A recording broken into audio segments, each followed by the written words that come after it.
வள்ளியுடன் மணக்கோலம் கொண்டு திருப்பரம் குன்றம் வாழ்கின்றவன் நீ தேவர்களை காத்திடவே வீரமுடன் வேலெடுத்து செந்தூரில் ஆழ்கின்றவன் மாங்கனிக்கு கோபம் கொண்டு பார்ப்புகழும் பழனியிலே ஆண்டியன கோலம் கொண்டவன் நீ தத்துவத்தின் சாரெடுத்து சுவாமி மலை எல்லையிலே தகப்பனுக்கு பாடம் சொன்னவன் காவல் என நின்று பெரும் சினம் தணிந்து தணிகையில கண் குளிர காட்சி தந்தவன்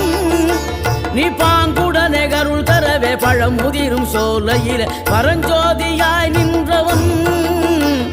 பரஞ்சோதியாய் நின்ற